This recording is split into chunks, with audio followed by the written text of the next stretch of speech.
Dr. Clarke, many thanks for making time to speak to us. Just walk us through what the mandate of the task force is as it stands. So the mandate of the task force to receive the donations and then make sure that they're accounted for and appropriately distributed. Although in the case of the food, that falls under the disaster preparedness committee. So we basically hand over the food items we get to the Minister of State for Disaster Preparedness, and they do discussion with the army and that kind of thing. But there are other gifts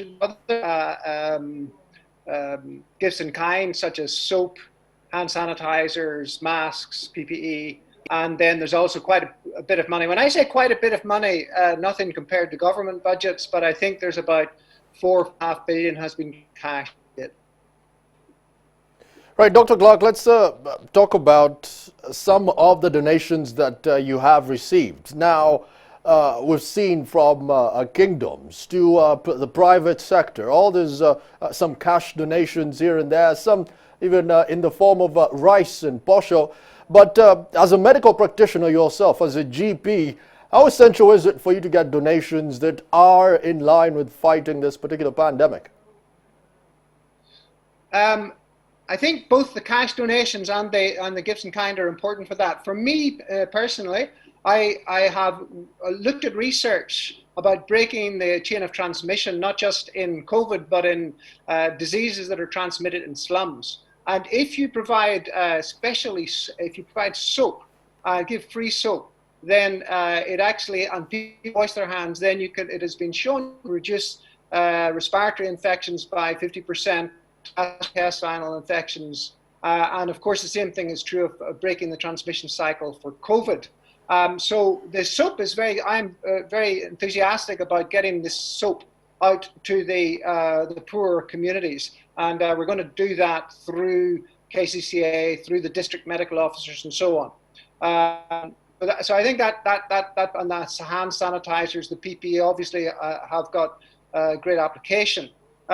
In the point that we're at in the epidemic at the present time, we've been testing and contact tracing. But as we go further on into the epidemic, we will need to do more massive testing. Now, the tests are currently PCR tests, which are quite expensive. The tests themselves cost, in fact, I've just checked with another lab, $53. And then with the disposables and so on, then it can come up to about $60 odd. And unfortunately, I was hoping there would be a rapid test available as there was in China, but the rapid test that was actually approved by FDA is apparently not very good. So we're going to have to stick with the PCRs, which are relatively expensive. But I think the good news is we can get these cheaper, not at a few cents, probably about $30. And we have the machines. We've got the machine in our country. We can have more than just UVR doing that. I think we need to support the government making it available to buy more. That's going to help us very much when it comes to the end of the line. We can a lot more widespread testing. Right, Dr. Clarke, very briefly before I let you go, I want to just put this in perspective when it comes to the testing, because on one end, we have an example of Nigeria, over 200 million people, and they only have the capacity as per the beginning of this month to test close to 1,200 people. South Sudan, no exception. Close to 200 people could be tested as per the beginning of the month. Now, this leaves me wondering, with the like you said, the fiscus that you have is not as big as a government's, yet you have to buy soap, prioritize, slow down the spread, and also do the testing on the other end. Aren't you sitting on the fence here? So I wouldn't be as pessimistic as you. There's not only the cash donations that are sitting there, but there are other organizations that are interested in supporting us.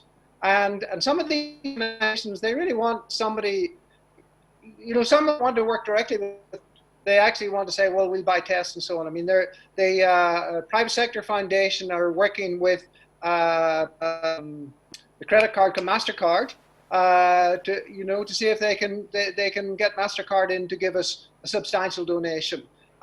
So it's not just the little bit of money. And when I say little bit, it's a lot of money when someone gives 100 million, 200 million, 500 million. And it shows a lot of solidarity. And that's one of the things about this whole thing. To see people saying, look, we want to give some food for it. We want to help you with PPE. We want to give you cash for this effort. I think that's great. And I would love to see that sort of support continue for the Ministry of Health. So I'm not, certainly the amounts of money we have are not like government budgets, but it's a very good moral booster, and it actually can make a difference, especially when we get some of those bigger donors also on board. Finally, Doctor, how do we make sure this doesn't become another Chogam scandal? I'm sure you were around, you definitely were around in 2007, but how do we keep the checks and balances in check here to make sure that this, the funds are not lost to all the unscrupulous people out there? So in terms of checks and balances, I mean, in the committee, if you look, we've got the head of the senior for PricewaterhouseCoopers. We've got the regional manager from Stanbic Bank. We have got a lot of experienced, good corporate people who you know, none of us want to get a bad reputation through this thing. We want to ensure that this is something that's done properly, in order. There's quite a lot of bureaucracy to stick to government procedures, which we will have to do.